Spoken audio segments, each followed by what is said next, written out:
I wonder if you've had a moment where you found something so satisfying that literally you would give up anything for it. I think deep down we all want that moment of just completely uncontrollable joy.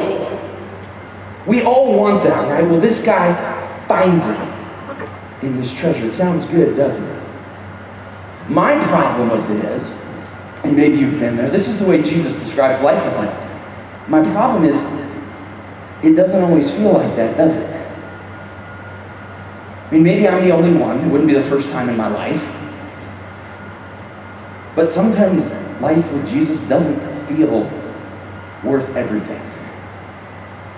Sometimes it doesn't feel like a treasure in a field that lights up my face and I want to give up everything for it. Sometimes it feels disappointing. Sometimes it feels like kind of all promise and no delivery. And I think what Jesus, part of what he's wanting to do by telling us this, he says, hey, the kingdom is a treasure, but I think he's moving us to ask ourselves the question, okay, he says it's a treasure, but what is it to me? What is the kingdom to you this morning? Is it a treasure? I mean, is it like this thing you would give your whole life for, or is it something else? Is it a burden maybe? Something that you're like, well, I have to do this. Well, I'd love to act this way, but I gotta do it this way.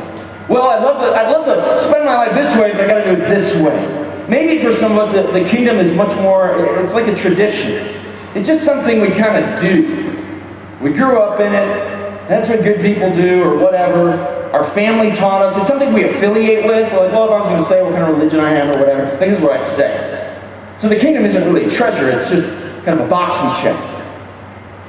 Maybe for some of us it's more kind of like a side project, like we're doing all this other stuff and it's all great, and the kingdom's kind of like, well, and then I dabble every now and again. What is the kingdom to you today? And I want to be real clear about this. I don't want you to tell yourself like the right answer. That's dumb. Those are like, well, it's a treasure. Well, is it? Does your life tell you that's how you see it? What is the kingdom to you today? Well, for me, for years, and still often, it's not this at all. It's not even close to this.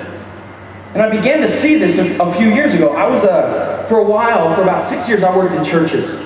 And some of you know a bit of this story. I'm going to tell you something different about it. But I worked in churches for about 6 years. Then I woke up one day, and I decided, you know what? I stink at this. I'm not good at this. And so I want to do something else. And I kind of, went all introspective for a while. I was like, if I could do anything with my life, what would I do? Like just totally anything. And the first answer I was like, well, I play lead guitar for Guns N' Roses for sure. That would just be insane and awesome. I was like, but they're broken up and a reunion doesn't seem really possible, so what else am I going to do? And then I landed on this idea. I was like, I would want to be a writer. That's all I want to do. It's all I ever wanted to do since I was a kid. I want to be a writer. And it's like, the moment you collide with your dream, I don't know if that's ever happened to you, but when it happens, it's like so exciting. You're like, oh, you just like float up, like grow wings and just hover. Like, I was so excited about it, but it's like I came crashing down like 5 seconds later when I realized like, that's not a real job. Like that's like saying I'm going to be a ventriloquist, but I'm going to be a renowned ventriloquist. Like all ventriloquists will cower in my wake. I mean, it's like I'm gonna be a ninja farmer. I'm gonna be a Ghostbuster, Mom. So I was like, this is stupid. Like I've got to do something else. But then I was like, no, I don't want to do something else. I think this is what I'm meant to do. So I quit my job, and I had this idea of how it was gonna go, like my dream. I mean, we all have a picture of how our life is gonna go, and I imagined that as soon as I quit my job and stepped into this dream, like kind of the seas of success would just part for me. And everything would be wonderful, and people would be clamoring for my services, and they would just recognize the staggering talent that has been undiscovered, and doors would open, and Kristen and I would be wealthy, and there would be women feeding me grapes, and whatever, men that work out feeding her grapes, just so it's even. And I just thought it would go so well, and again, some of you know what happened. Well, 4 weeks after I quit my job, my dad dies. And then 10 weeks after my dad dies, my mom dies. And so now I'm like 2 months or 3 months into this thing, whatever it is, and I'm making no money. I have no prospects. It seems like every publishing house, every magazine has rejected me, and that they've all like laughed about it behind my back. They're like, hey, if you get an email from this guy, rejected. Like it just felt like the whole world was conspiring against me, But I had to keep going. And so I'm trying to get gigs and trying to become a writer, all this stuff, and it's just a grind. It's just such a grind, and it was going so slow that at one point, I had to take a second job. In my second job, I had no other option, so I started teaching sex education to Austin, Texas public high schools. I mean, you guys, this is like, I mean, it's all going through your head. You're like, oh my gosh. Oh my gosh. I mean, Josh, God hates you, clearly.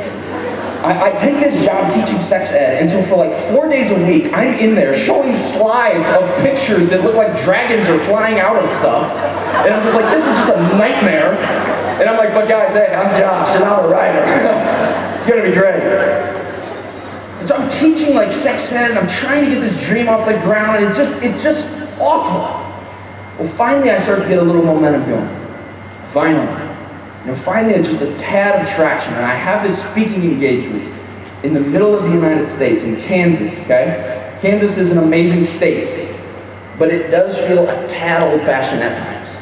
And so I get off the plane, and it felt like I'd like stepped back into like 1887 or something like that. Like half expecting like my ride to pick me up on one of those big old-fashioned bikes with a big wheel and a small wheel. I'm like in the basket in the front, going to a place.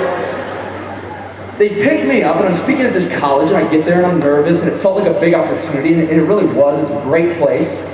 And I get there, and so I'm like going through everything I'm going to say in my head, and I get up on stage, and within like 2 minutes, it's going horrible. It's just going horrible. Like, people, we have this sense, if you know when things are going terrible, you just know. And I'm up there, and within 2 minutes, I'm like, this is bombing. And when life goes bad, we sing the weirdest prayers.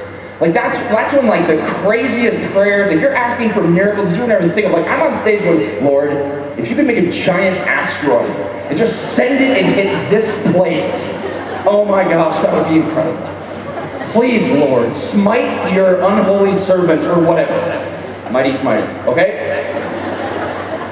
I'm like, Lord, just take me out. And so I get through the thing, and it never really gets any better. I finish, and I'm humiliated, I'm ashamed, I'm embarrassed.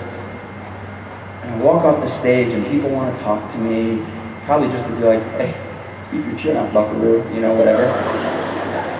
And I don't talk to anyone. I leave. And at this college I was staying in an on-campus like apartment or whatever. And I go back to the apartment and I sit in this room the entire day. And it turns to night, sun goes down, and I'm just going, God, I hate this. This is so hard. I'm not getting what I want. I don't feel fulfilled. I feel like this whole life I'm pursuing isn't some treasure. It feels like a complete nightmare. And as I'm laying there in my bed, I'm literally just like laying in bed for hours.